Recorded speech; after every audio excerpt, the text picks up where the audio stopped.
buraco que os Estados Unidos também ajudaram a nos enfiar. Então a gente está tendo a oportunidade aqui. Paulo Figueiredo também, aqui no CPEC 2026 em Dallas. Paulo, um momento importante do encontro, estivemos agora há pouco conversando com o Eduardo, inclusive, um momento que o Brasil precisa, de fato, encontrar uma saída para sair do buraco que se enfiou, né, Paulo? O Brasil precisa do buraco que se enfiou, não, né? Do buraco que os Estados Unidos também ajudaram a nos enfiar. É verdade. Então a gente está tendo a oportunidade aqui de fazer o que a gente não fez durante 40 anos no Brasil. O professor Olavo de Carvalho ensinou isso a gente, né? A importância da construção de alianças internacionais. Então o que a gente está aqui no CPEC, o maior evento conservador do mundo, várias pessoas aqui da administração Trump, mas também pessoas do mundo inteiro, que hoje é um lugar que é um espaço onde o Brasil é importante. Você está vendo a quantidade de brasileiros aqui, impressionante, né? Tem uma área do Brasil aqui, imprensa está aqui, primeiro lugar a Auri Verde, né? Obrigado. Mas também veículos menores, a Folha de São Paulo está aí, o UOL também está aí, eu estava ali cumprimentando as jornalistas. Nesse caso, torcendo para o Jacaré no filme do Tarzan, né? O UOL não vai torcer por nós, né?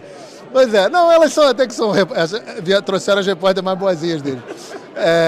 Mas a verdade é que, você vê, o tamanho do interesse, né? Eu me lembro que o primeiro CPEC que eu vim, que foi em 2017, no ano seguinte à vitória do Trump, na época eu contribuía com a Gazeta do Povo, e o Constantino estava lá, e também o Eunuco Invertebrado, que a audiência vai identificar quem é. E, na verdade, o Constantino acabou que não quis ir, e só fomos eu e o Eunuco Invertebrado, e só tínhamos nós de brasileiro no CPEC inteiro. E a gente falava de Brasil, ninguém nunca tinha ouvido falar. Eduardo Bolsonaro, logo que o pai ganhou a presidência, Eduardo constrói uma relação com o CPEC. Em 2019 ele vem ao CPEC e no mesmo ano ele faz a primeira edição no Brasil. No Brasil, verdade. E hoje nós temos, na época nunca um brasileiro tinha falado no CPEC na história, estou falando de 2019, nunca um brasileiro tinha falado, em 2020 ele fala no CPEC. O Eduardo é o primeiro brasileiro a falar no CPEC. E de lá para cá, 4 edições, eu acho, de CPEC no Brasil. Vai ter a 5ª esse ano, que vai ser em Orlando, não vai ser no Brasil, porque tá difícil ter liberdade de expressão no Brasil, né? Ainda mais em ano de eleição. Você tem todos os anos tem um brasileiro falando, cobertura da imprensa tradicional no Brasil, da mídia antiga, presença maciça da comunidade brasileira e, esse ano, 2 brasileiros falando, inclusive o Flávio Bolsonaro, no palco principal, no horário nobre, que é o sábado, que é o dia mais prestigiado aqui do CPEC. Então, com um discurso, o Flávio vai ter 15 minutos para falar. É um discurso longo para o padrão do CPEC. Então, ver como é que foi galgando importância e o tamanho da rede que se construiu. E é muito importante a gente ter veículos como a Auri Verde aqui, que você sabe que eu sou fã. Tô há muito tempo sem ir, né?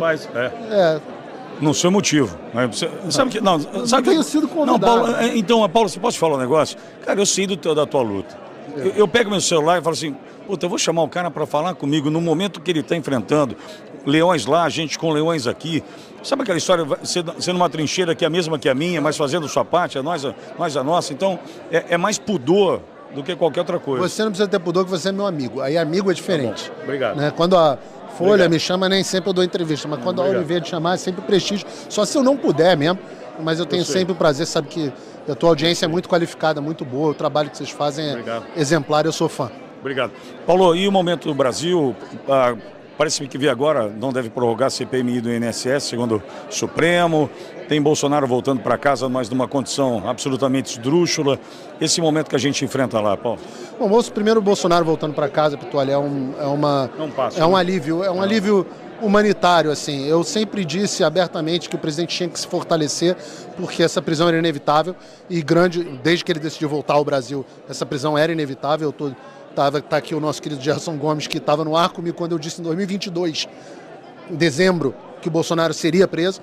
Foi preso e a prisão para mim sempre foi inevitável, né? Então, só que a saúde do presidente se deteriorou muito nesses últimos tempos.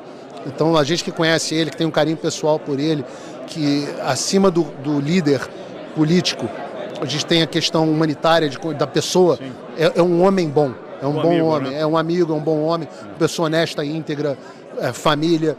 Então, a gente vê e é um senhor, tem 71 anos, e passar por uma presidência da República do jeito que ele passou, tem um desgaste para a saúde muito grande.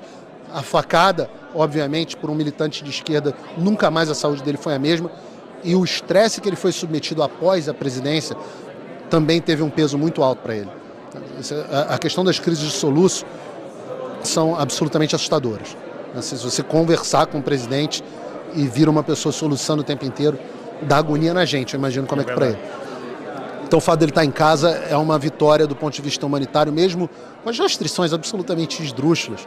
Mas não dá nem para dizer qualquer coisa, que a gente não finge mais que existe direito no Brasil, né? Em relação à CPI do INSS, a não prorrogação do STF, é o sistema reagindo, né? O sistema não vai parar, né? Não, eles estão tentando se preservar. E o grande problema é esse, Pitoli. O grande problema é que existe uma coisa em qualquer ditadura chamada consolidação de poder. É o ponto de não retorno. É quando não há mais mecanismos institucionais para resolver a própria ditadura. Então você pega hoje, por exemplo, o STF está todo na mão do Alexandre, como ficou comprovado hoje. O Senado está na mão deles. Rodrigo Pacheco, sim, é aliado direto dele, que escolheu o Alcolumbre com o endosso do Alexandre de Moraes. O Alexandre de Moraes, na prática, nomeou o presidente do Senado. E quem poderia abrir uma investigação contra ele era a PGR. Ora, quem escolheu o PGR também foi o Alexandre de Moraes. Não, as pessoas pensam que foi o Gilmar Mendes. Não foi. Quem escolheu o Paulo Gonet foi Alexandre de Moraes. O Alexandre de Moraes nomeou o Paulo Gonet. Na prática, foi ele que nomeou. O direito é o Lula, mas na prática foi ele com o compromisso de que ia botar o Bolsonaro na prisão. Então, como é que você reage? Quais são os mecanismos institucionais? A imprensa agora resolveu, a velha mídia agora resolveu falar o que a gente está falando há quanto tempo? Sim. E agora é tarde demais. Agora é jornalista que fala mal do Flávio Dino é recebido, é a Malu Gaspar com medo de sofrer represália, é o Roberto Marinho Zé Roberto sendo ameaçados pelo Alexandre de Moraes. Esse é o cenário que a gente vive no Brasil. Não sei se há mais caminhos institucionais. A gente tem que ver como é que vai fazer agora. A pressão da sociedade está crescendo. Eles estão com o bom deles estarem apanhando tanto é que eles estão no corner, e quando eles estão no corner, quando eles estão nas cordas, quando eles estão apanhando, a gente consegue crescer, porque muitas vezes as pessoas pensam, vai solucionar o problema. Na guerra, tem um general aqui para me corrigir, um coronel, mas na guerra às vezes a gente não vai vencer a batalha, mas a gente vai criar fricção suficiente para parar o avanço de um adversário e você entrar pelo flanco e conseguir ocupar o terreno que você quer ocupar. E o que a gente está fazendo? Flávio Bolsonaro liderando Sim. as intenções de votos. Não deu tempo do sistema barrar a candidatura do Flávio. Então, Perfeito.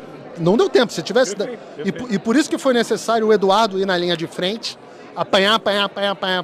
O sistema foi que nem um louco em cima do Eduardo, e para tornar ele inelegível, abriram aquele inquérito maluco, parece até todo no inquérito também, que é o negócio da coação, não sei o que, as instituições, sim. E o Eduardo ficou lá vou usar o termo aqui que ele não vai gostar, quase que de palhaço de rodeio, atraiu o touro, e o Flávio vai lá e vai fazer como um toureiro espanhol e vai espetar a espada, se Deus quiser, no regime. Bom te ver, Paulo. Um abraço, Pitoli. Obrigado.